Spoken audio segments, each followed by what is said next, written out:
ಸ ಪದ ಸ ಪದ ಸ ಪದ ಸ ಗಸದ ಗಸದ ಗಸದ ಗಸದ ಗಸದ ರಿ ಗ ಮ ರಿ ಗ ಮ ರಿ ಗ ಮ ರಿ ಗ ಮ ರಿ ಗ ಮ ಪದ ಮ ಪ ಗ ಮ ರಿ ಗ ರಿ ಸ ಯೇಸು की वाणी जीवन ज्योति यीशु की वाणी आत्मा शक्ति यीशु की वाणी जीवन ज्योति यीशु की वाणी आत्मा शक्ति जो इस वाणी पे है चलता अनंत जीवन मुक्ति पाता जो इस वाणी पे है चलता अनंत जीवन मुक्ति पाता यीशु की वाणी जीवन ज्योति यीशु की वाणी आत्मा शक्ति यीशु की वाणी जीवन ज्योति यीशु की वाणी आत्मा शक्ति।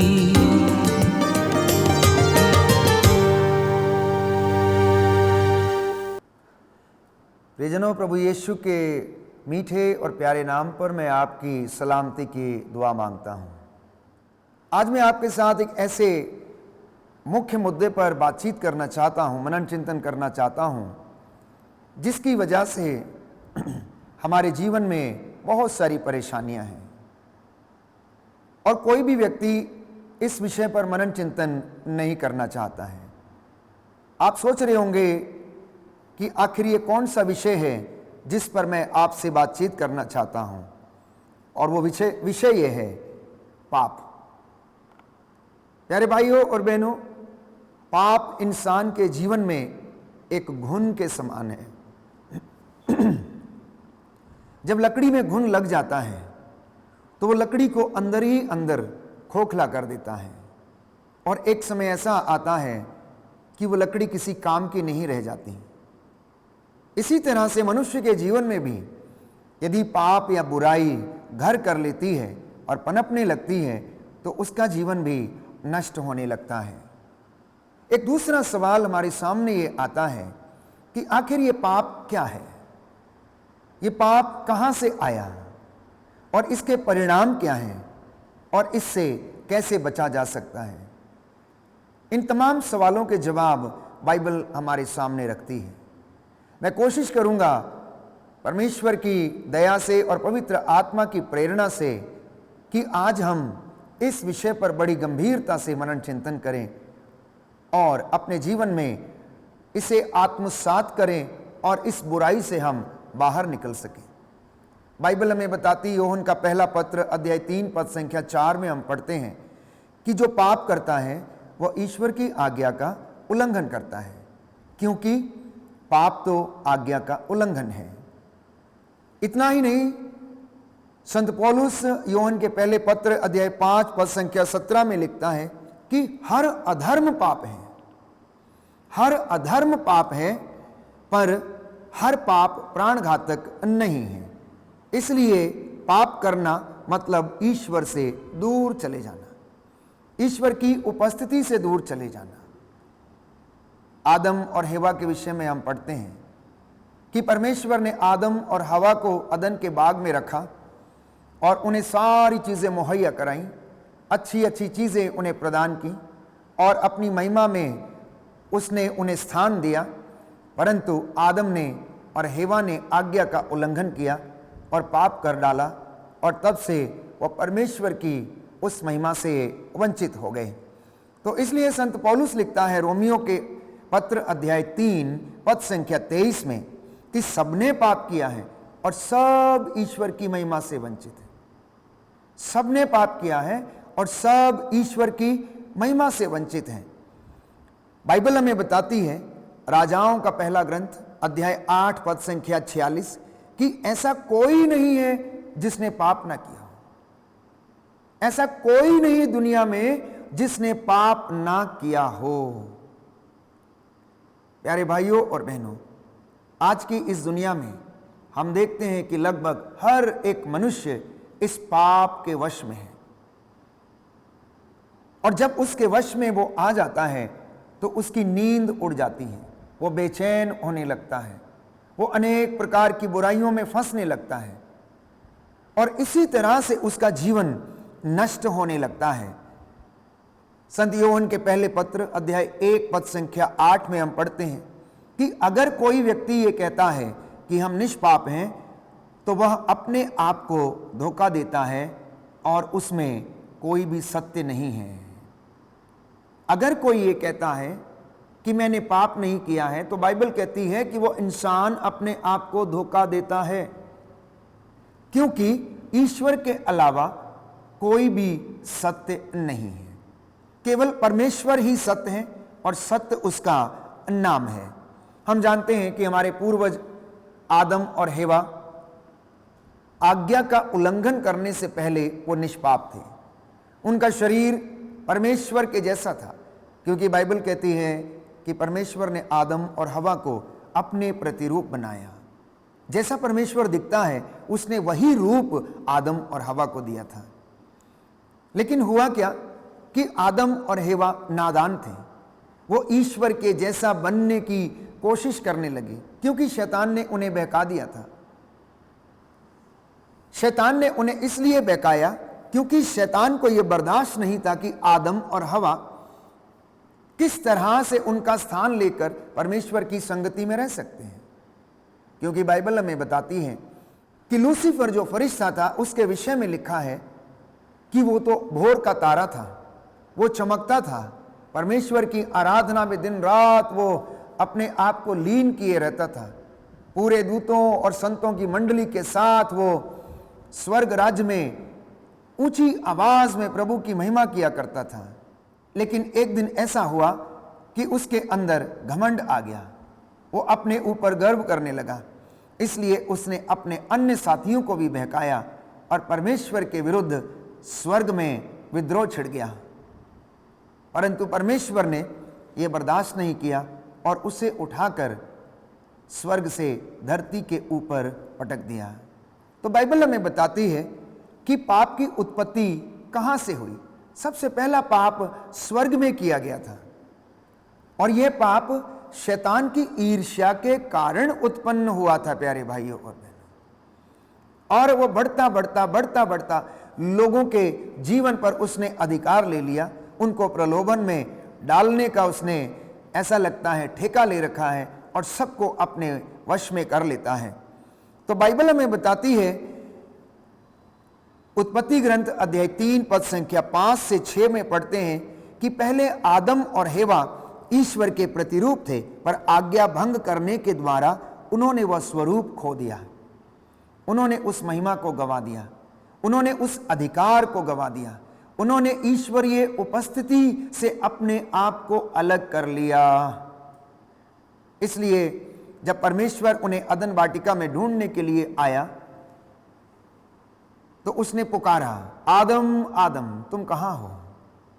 आदम ने जवाब दिया कि मैं तेरी आवाज सुन के डर गया। प्रभु ने पूछा क्यों? उसने कहा कि मैं नंगा हूं। परमेश्वर ने कहा, किसने तुझसे कहा कि तू नंगा है? क्या तुमने उस फल को खाया जिसे मैंने खाने के लिए मना किया था? उसने कहा, जिस स्त्री को तूने मेरे साथ रहने के लिए दिया है उसने मुझे दिया और मैंने खा लिया। परमेश्वर ने स्त्री से कहा, यह तूने क्या किया है? और स्त्री ने जवाब दिया कि शैतान ने मुझे बहका दिया और मैंने फल खा लिया। प्यारे भाइयों और बहनों, बस यहीं से पाप इस धरती के ऊपर फैल गया और इसकी उत्पत्ति ईर्ष्या के कारण हुई। शैतान की ईर्ष्या के कारण बाइबल हमें बताती है कि पाप इस दुनिया में आया और वह पूरी धरती के ऊपर फैल गया। सबसे पहला पाप जो था स्वर्ग राज्य में किया गया लूसीफर फरिश्ते के द्वारा। उसने परमेश्वर के विरुद्ध विद्रोह किया, परमेश्वर से उसने ईर्ष्या की, अपने आप को उसने परमेश्वर के जैसा समझा और माना और अपने साथियों से कहा कि तुम मेरी आराधना करो। इसलिए वो अपनी फितरत से बाज नहीं आया। जब प्रभु यीशु इस दुनिया में सेवकाई के लिए अपना काम शुरू करने वाले थे बपतिस्मा के बाद पवित्र आत्मा उन्हें एकांत में ले गया, पहाड़ी पर ले गया और शैतान ने वहाँ पर उनकी परीक्षा ली और उनसे फिर उसी बात को दोहराया कि देखो ये पूरा संसार मेरा है, तुम मेरी आराधना करो, मेरे चरणों में तुम झुको और देखो कि मैं ये सब कुछ तुम्हें प्रदान कर दूंगा। इतना ही नहीं, बाइबल ने भी शैतान को इस दुनिया का नायक कहा है। यीशु मसीह ने स्वयं शैतान को इस संसार का नायक कहा और कहा कि देखो अब संसार का नायक आ गया है, अब वो मुझे पकड़वा देगा। प्यारे भाइयों और बहनों, हम जानते हैं कि उसी नायक को प्रभु ने क्रूस के ऊपर अपने आप को बलिदान करके हराया और मौत पर उसने फतह पाई। तो जब आदम और हेवा के बच्चे हो गए तो उन्होंने भी यही पाप किया। जब आदम और हवा के बच्चे हो गए, काइन और हाबिल दो भाई थे, हम जानते हैं, बाइबल हमें बताती है, तो दोनों भाइयों में ईर्ष्या होने लगी।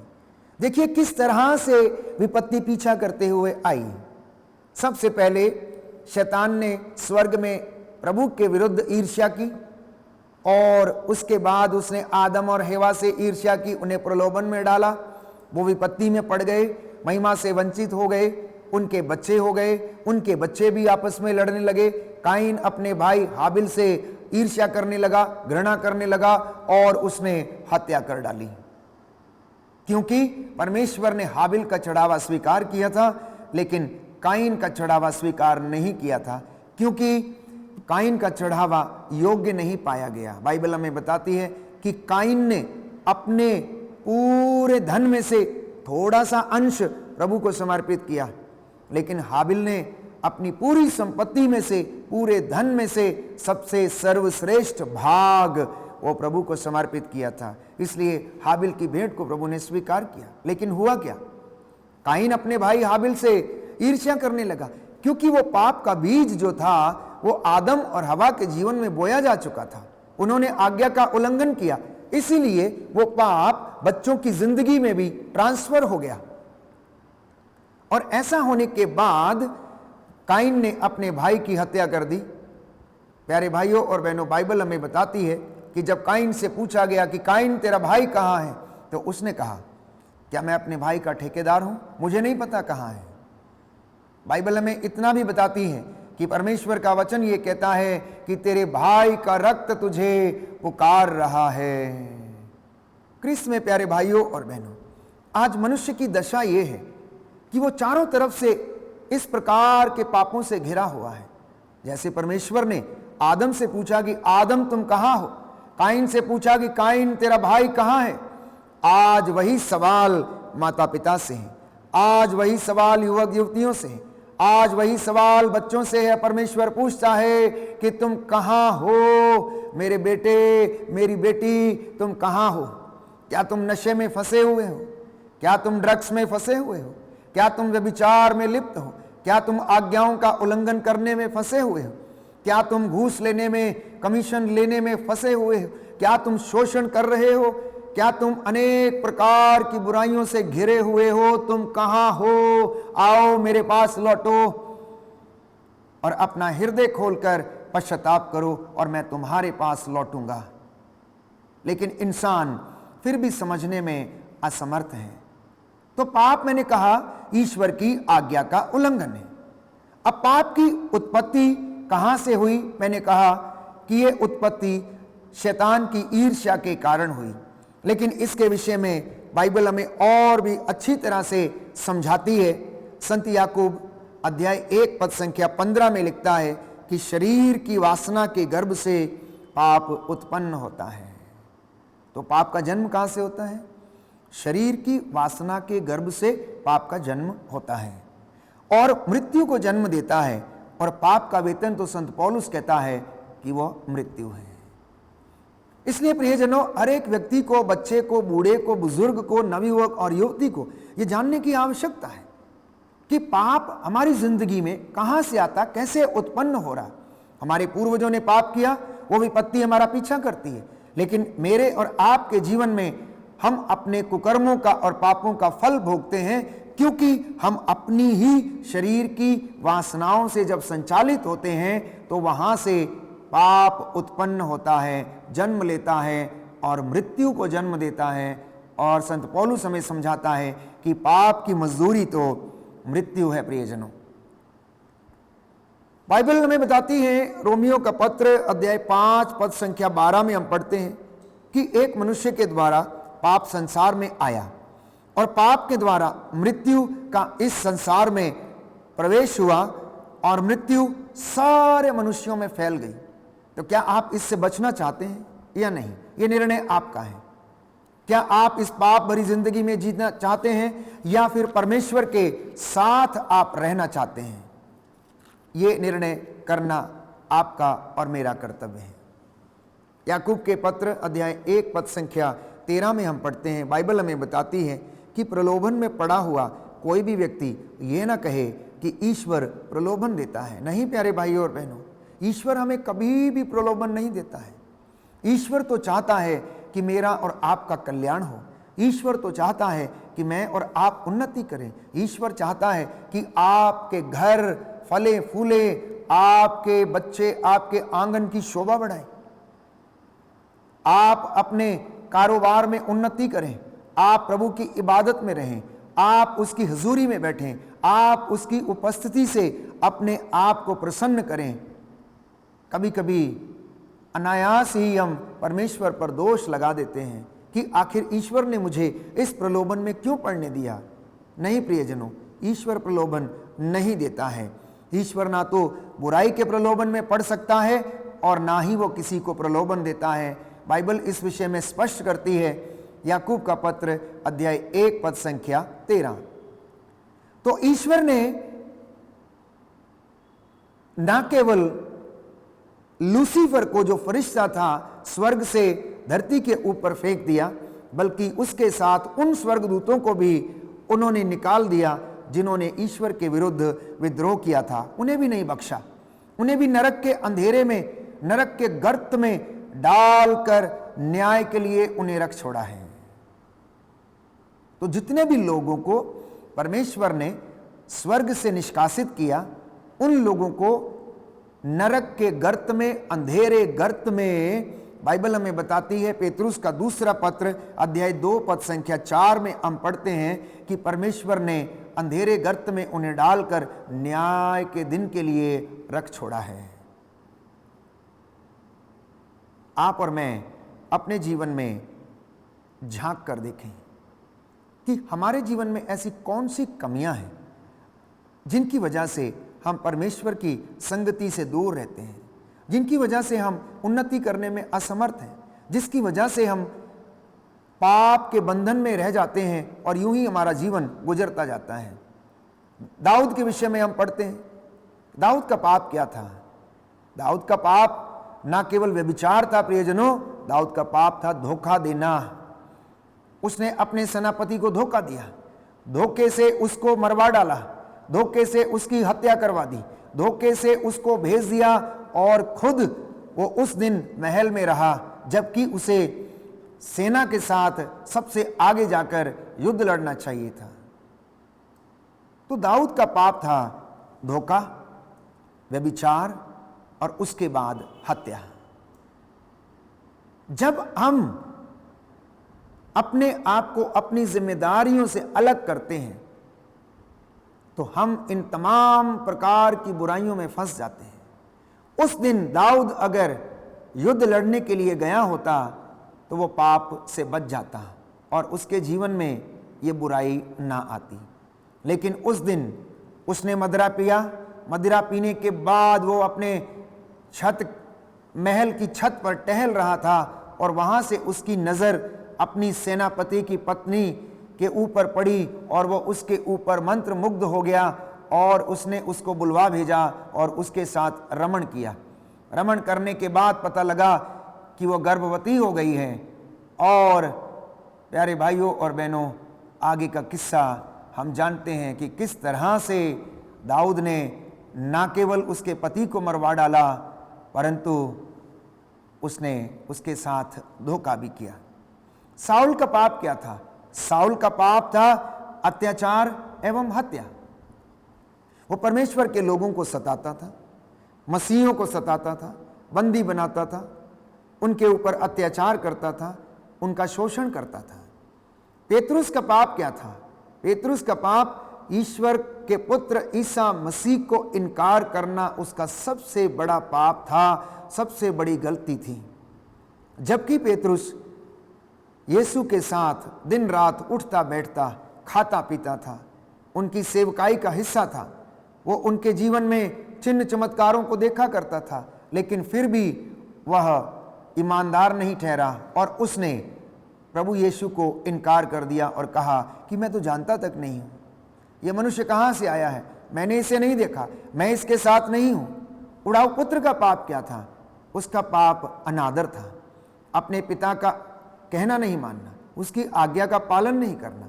अपनी संपत्ति का हिस्सा लेकर प्रियजनों वो दूसरे देश चला गया और जब अकाल पड़ा तो वहां पर उसे बहुत सारी यंत्रणा और कष्ट उसे सहना पड़ा।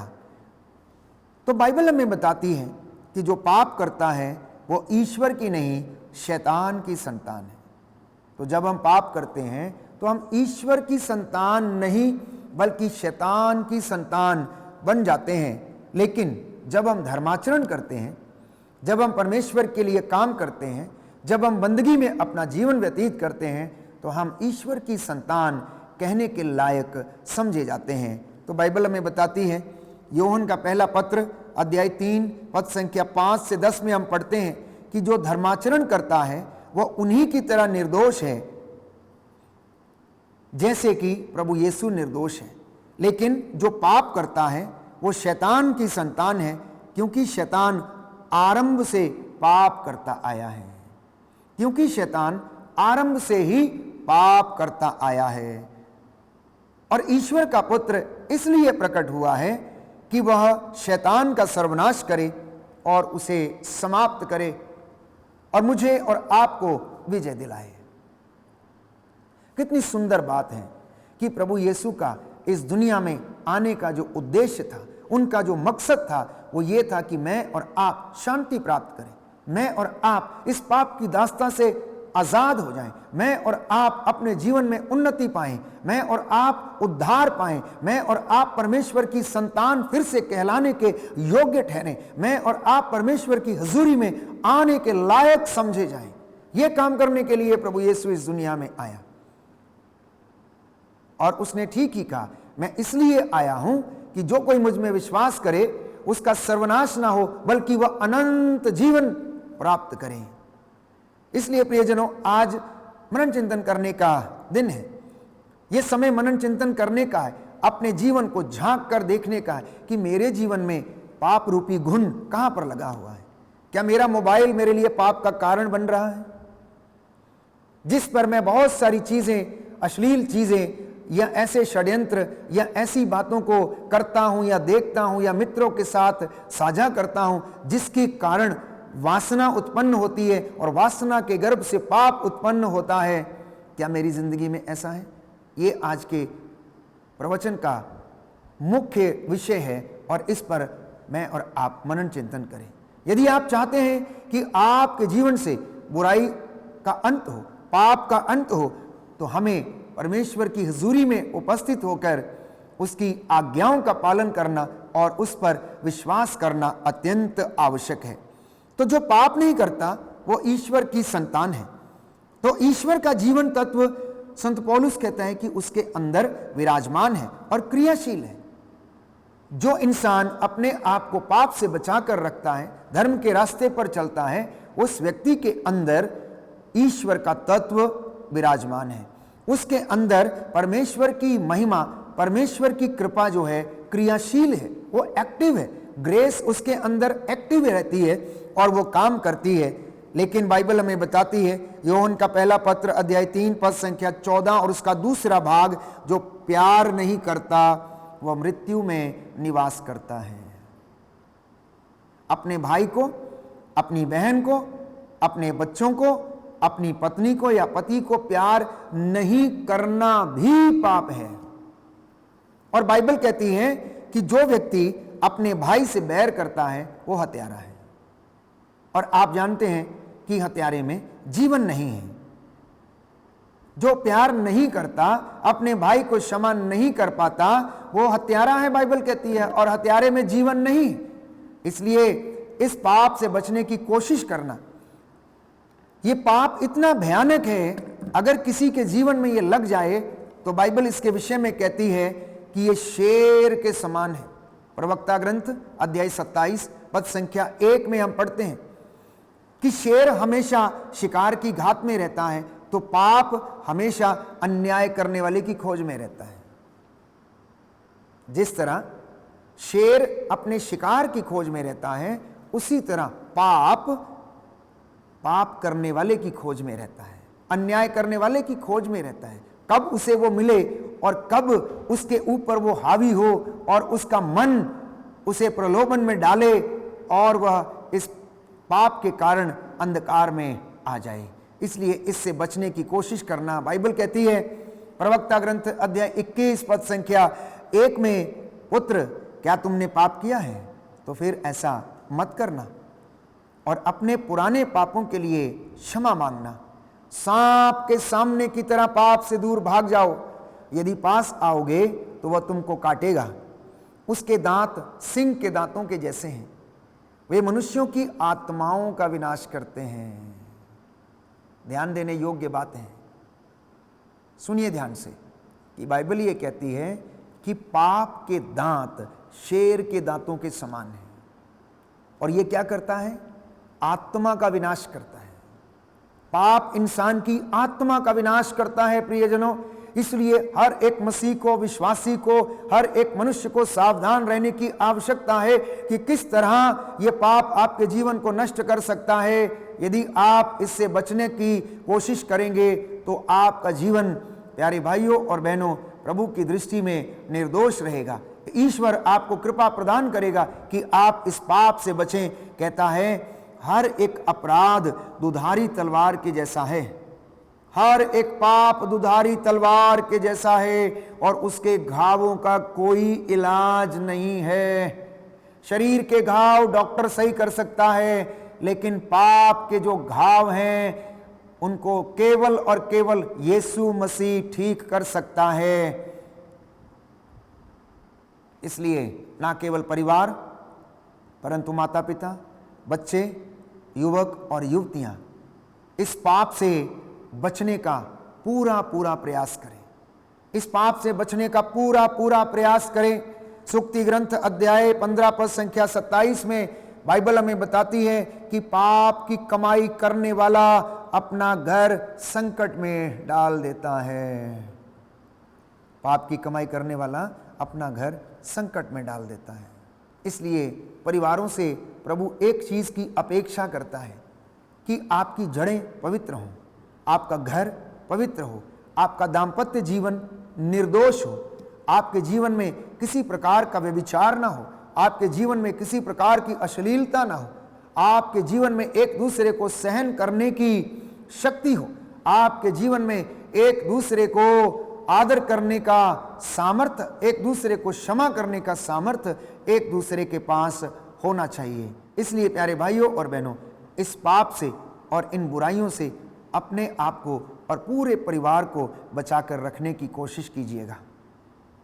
और प्रभु का वचन, उसकी इबादत, उसका प्रेम, उसका सामर्थ्य और उसकी प्रेरणा हमें ये सब करने में सहायता करेगी। आमीन।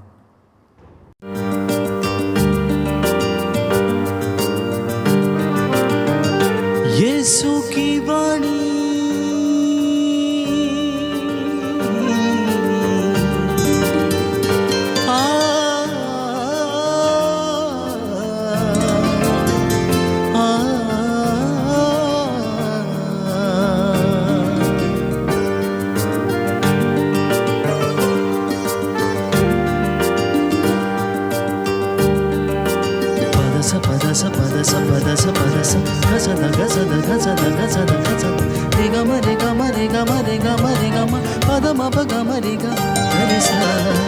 यीशु की वाणी जीवन ज्योति, यीशु की वाणी आत्मा शक्ति, यीशु की वाणी जीवन ज्योति, यीशु की वाणी आत्मा शक्ति। जो इस वाणी पे है चलता, अनंत जीवन मुक्ति पाता। जो इस वाणी पे है चलता, अनंत जीवन मुक्ति पाता। यीशु की वाणी जीवन ज्योति, यीशु की वाणी आत्मा शक्ति। यीशु की वाणी जीवन ज्योति, यीशु की वाणी आत्मा शक्ति।